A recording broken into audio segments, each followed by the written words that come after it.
Yo, what's going on YouTube? It is your boy GZTV. Hopefully I'm not lagging. Yes, I fucking am. I need to close a bunch of shit. My bad. It'll get better. It'll get better. Trust. Will it? I don't even know. Yeah.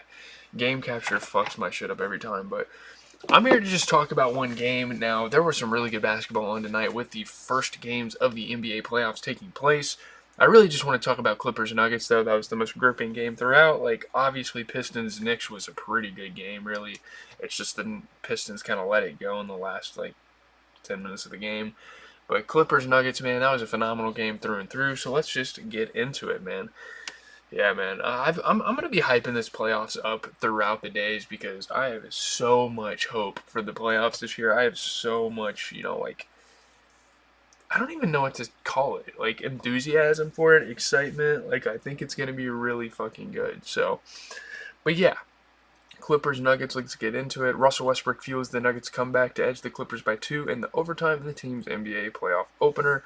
Russell Westbrook, whose late game follies hung over the Denver Nuggets as they navigated throughout the rest of the regular season, he comes up huge. Clutch defensive plays, hanging on, veteran player, just knowing the situation, knowing what to do, knowing how to make the right play. Loved it for Russell Westbrook, and that is definitely a guy that is ringless, who I'm rooting for to win a championship. And on the other side, you have James Harden, so there's a lot of guys that don't have rings that I'm rooting to win one. Obviously, I'm rooting for my Celtics as always. They play tomorrow. My hair looks fucking retarded. I can't, dude. I look like a fucking bitch, bro. I don't even think this looks good. Like, real talk. Does my hair even look good, bro? Like, I look like a fucking femboy, dude.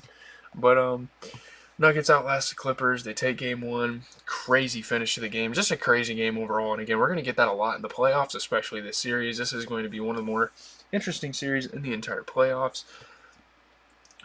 James Harden, huge fucking threes. He was awesome this fucking game, and I think he's gonna have a great series. This is one of the best playoff performances from James Harden since his days, going against the Warriors with the Rockets. Obviously, Christian Brown, crazy fucking shots. Russell Westbrook, crazy fucking shots. I mean, Jokic obviously had a good game, as he always will, but the in-between pieces really fucking showed up for that Denver Nuggets team. But you look at the Clippers, you get 22 points out of Kawhi Leonard. He shot 33% from three, 60% overall. 21 points, 13 rebounds for Ivica Zubac, who shot 67%. 32 points, 11 assists for James Harden. He shot 50%. I think the Clippers played a hell of a basketball game. Now, could you have got some better minutes out of Ben Simmons and Bogdanovich possibly off the bench? Sure. But, I mean, obviously we know Ben Simmons is a very hesitant scorer, which really sucks and really kills a lot of the vibe there. But I think the Clippers played a fine basketball game. And obviously they have Nick Batum and D-Double-J that they're kind of giving minutes on the bench.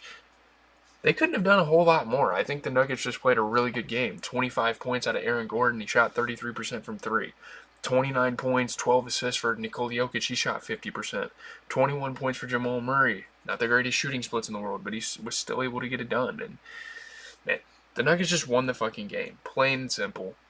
Down the stretch, again, Russell Westbrook, Christian Brown making huge plays, and Russell Westbrook is a great bench player. And again, he's not going to shoot the ball super efficiently. That's not what he's known for. But he's going to make all the plays in between. He's going to be one of the better rebounders on your team.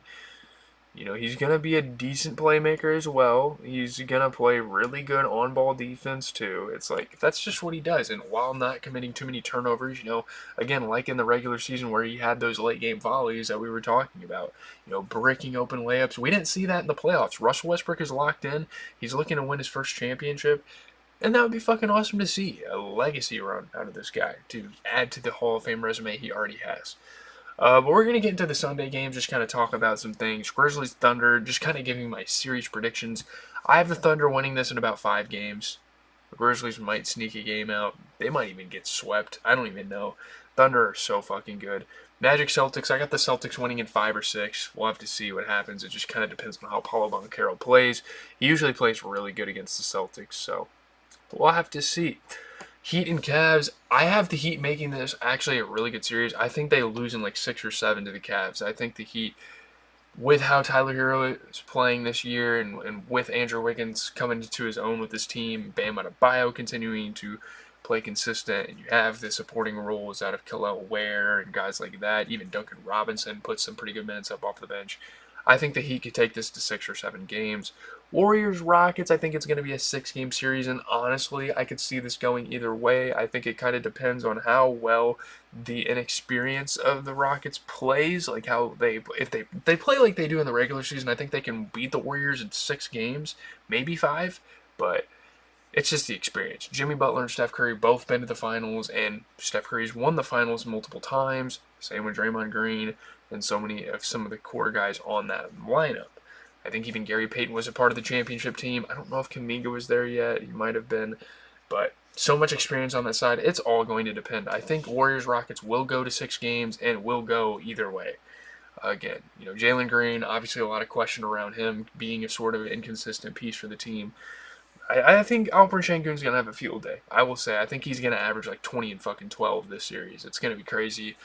Fred VanVleet, hopefully you get good games out of him and the pieces around him. I think they have a better roster. Again, I think it really does come down to the experience factor.